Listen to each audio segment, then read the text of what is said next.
Alright lads, welcome back to my channel. If you are new here, my name is Tom Harlock and I do not have an intro, but if I did, it would probably go something like, alright lads, welcome back to my channel, my name's Tom Harlock and I do not have an intro. If you're a Christian, Merry Christmas. If you're Jewish, Happy Hanukkah. And if you're too young to be watching this channel, Santa Claus isn't real. 2018 has been a wild ride. I've had ups, and despite the lack of webbing between my eyes, I've definitely had downs. Now, if you cast your thoughts back to last year, I reflected on my personal previous 12 months and the failures that I endured. However, due to suicide statistics rising in the festive period, and my chronic fear of becoming a statistic, I've decided to review the whole entire year, month by month. I'm going to be looking at the best bits, the worst parts, and the biggest moments from 2018 online. Before I begin, if you do enjoy this video at any time, make sure to massacre that like button, comment your thoughts and favourite parts and moments from this year, and also subscribe and ring my bell to never miss out on one of my videos ever again. If 2018 was a meal, January would be the appetizer. On the menu this year,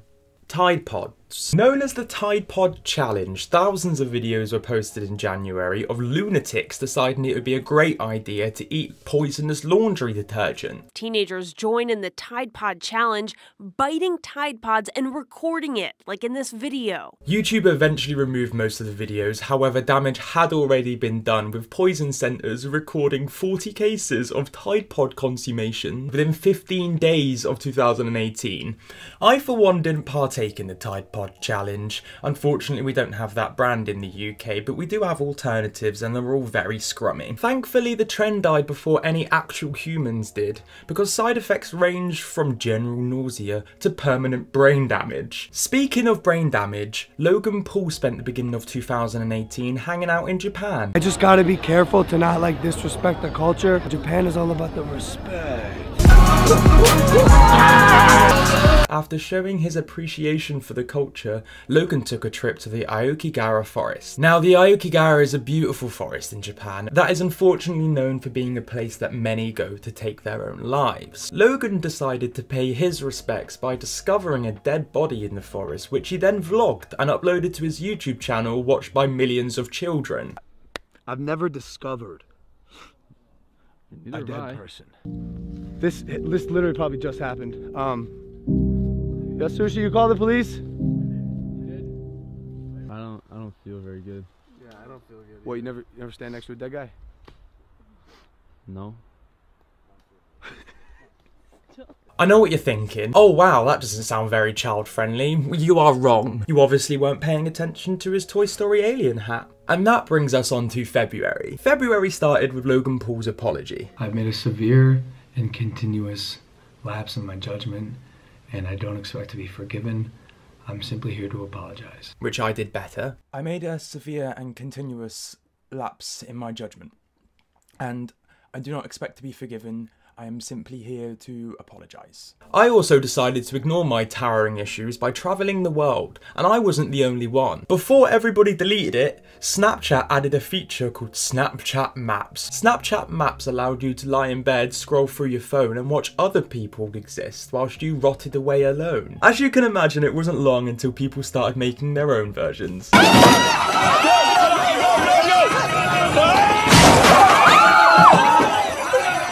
February also saw the rise of Fortnite, the game that took the world by storm. Children loved it, adults loved it, girls pretended to love it to get boys to like them, and I loved it. For a non-negotiable fee. With the success of Fortnite, of which I was directly responsible, Ninja, the gaming sensation, took off like a rocket ship. And that brings us on to March. March was incredible for Ninja, aka Tyler Brevins. He gamed with Drake. He also said a racial slur. The Energizer, yeah, I'm supplying the wood like Elijah. These are smoking the indica, Bit naughty, wasn't it? In an attempt to dilute the caucasity, Disney and Marvel released their superhero blockbuster, Black Panther. With Marvel's first black director in over 10 years and the cast being majority African American, Black Panther was considered one of the most important and significant films of the 21st century. The revolution will be live. I have to admit I haven't actually watched Black Panther yet, but I'm not racist. I have plenty of black clothes. Other March Madness included the shock news that after 70 years, Toys R Us will be closing its stores for good. Most mourned for the loss of a cornerstone of their childhood. Others were very glad that Toys R Us were closing, some even going as far as to say Toys R Us operated as a red light district for creepy adults and child watchers, and it wasn't very safe for the children. Personally, I have pretty fond memories of Toys R Us as a child. I fondly remember walking down the Teletubby Land aisle and, well, I never felt sexier if I'm honest, and I always left with a belly full of various confectionery. I haven't visited a Toys R Us store in a couple of years, so I'm largely unaffected. If I'm honest, it loses its charm as an adult, and it gets pretty difficult to justify frequent visits if you don't actually know any children. And that brings us on to April. April kicks off with April Fool's Day. The trick of April Fool's Day is never actually to do April Fool's Day on April the 1st, because that's when everyone's expecting it. You have to wait until New Year's Eve. In fact, I've decided to play my April Fool's prank right now so you guys can witness. Hi, it's Detective Me from the Department of Me. I'm just calling to let you know that unfortunately, I'm so sorry, but your entire family have been involved in a massacre. Yeah, it's pretty awful and I don't really know what else to say. So if you could give me a call back when you get this message, that'd be great. Thanks, bye. April Fools. One thing in April that was not a joke was the notorious P.I.G. Peppa. In China, and I'm not talking the wrestler, and I'm definitely not talking about the bowl, Peppa Pig had slowly become a symbol of rebellion due to videos being posted online of the fun-loving character being depicted as a gangster rap-loving antichrist. Over 30,000 clips of Peppa were removed online from Chinese websites, and even the hashtag Peppa Pig was banned. In China, Peppa became to represent the complete opposite of Hello Kitty, which is strange because if I'm honest, the opposite of Hello Kitty sounds like Goodbye Doggy, but that sounds like more of a Southern Korean delicacy if I'm completely honest. April also gave us a suspected Russian poisoning and a confirmed Yeehaw poisoning in the form of country music participant Mason Ramsey, aka Walmart Boy, aka Yodeling Kid. The 11-year-old went viral after a clip of him performing Hank Williams' Lovesick Blues at a local Walmart was posted online.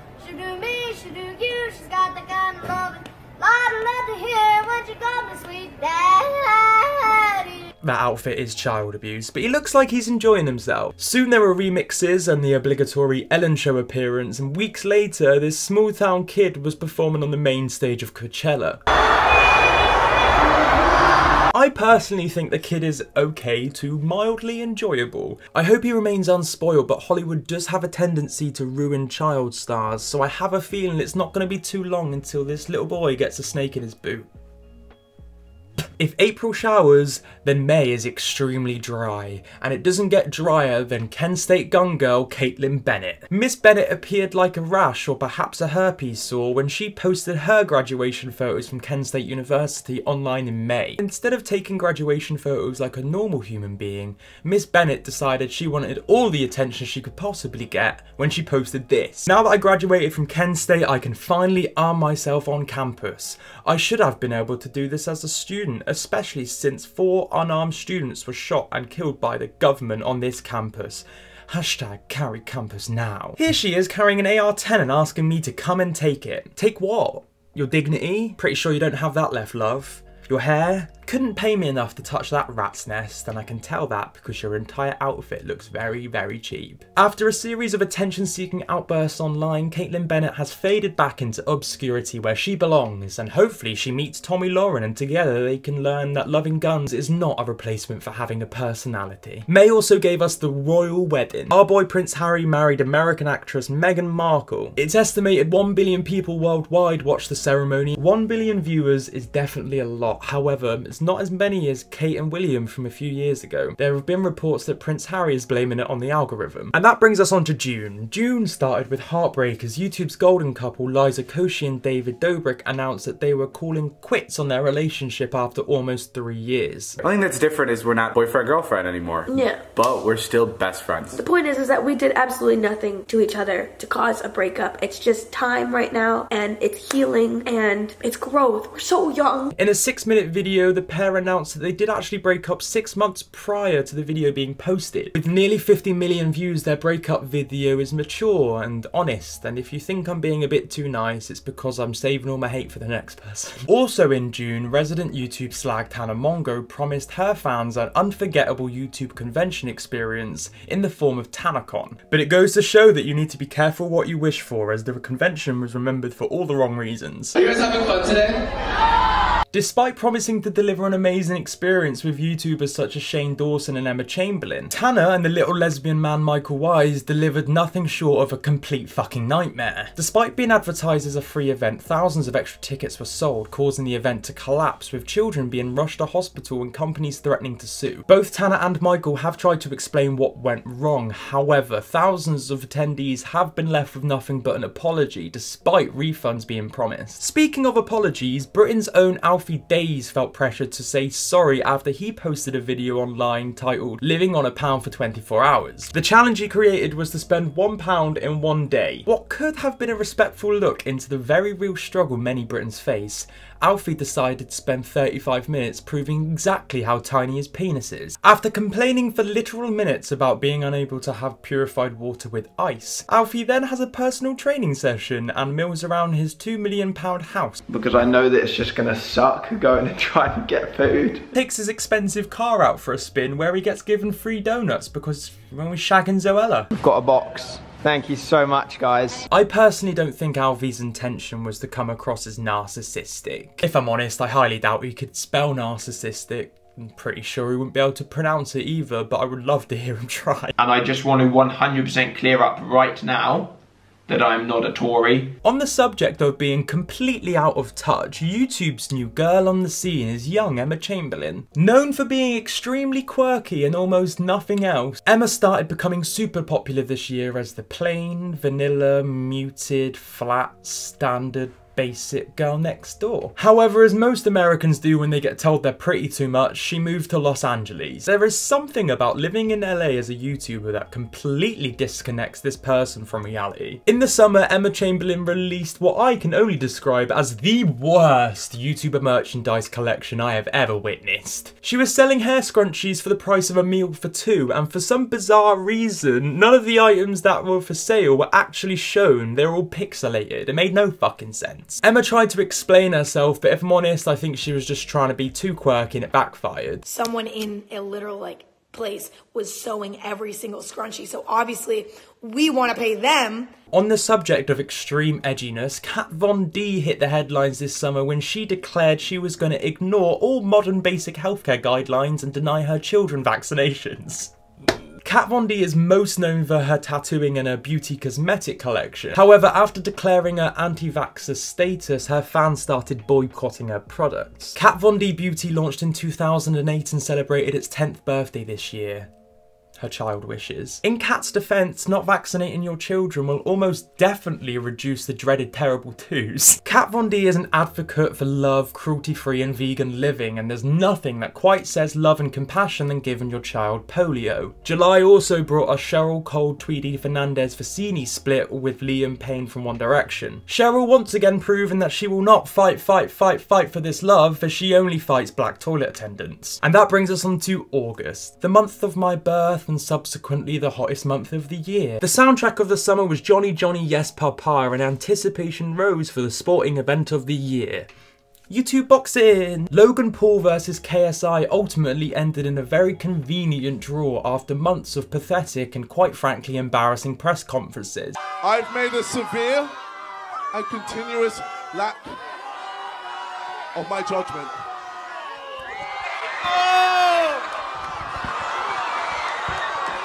A rematch is set in 2019 for literally no other reason than money. I am rooting for KSI, but for no other reason than Logan Paul could do with the nose job more. Speaking of needing a job, Laura Lee. After a series of dramatic events within the beauty community, makeup lady Laura Lee found herself in hot water when old tweets of hers resurfaced in the summer. However, her tweets were borderline acceptable in comparison to the overwhelmingly wet apology video that she posted.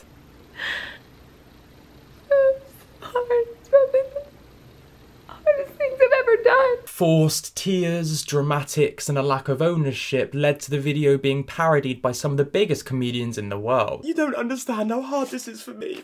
You don't know what it's like to be me. I just have so much on my plate. After having her products removed from shelves and her endorsements cut, Laura released a one-line statement, and I quote, "I would have gotten away with it if it wasn't for you meddling spit."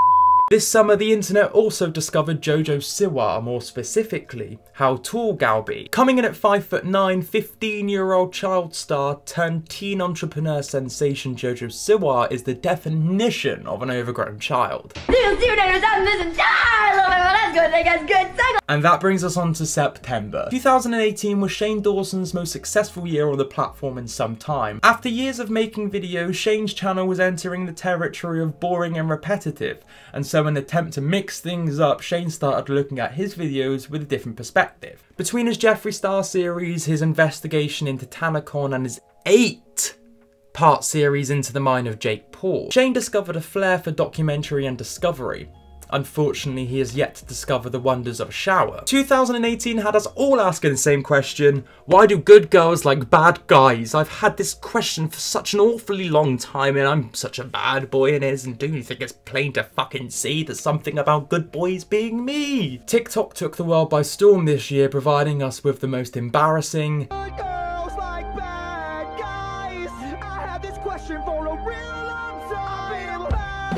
degrading,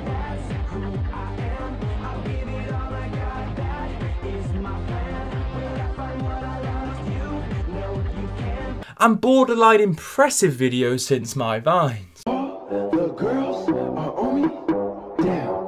Everybody pay attention. This right here is my pretty boy.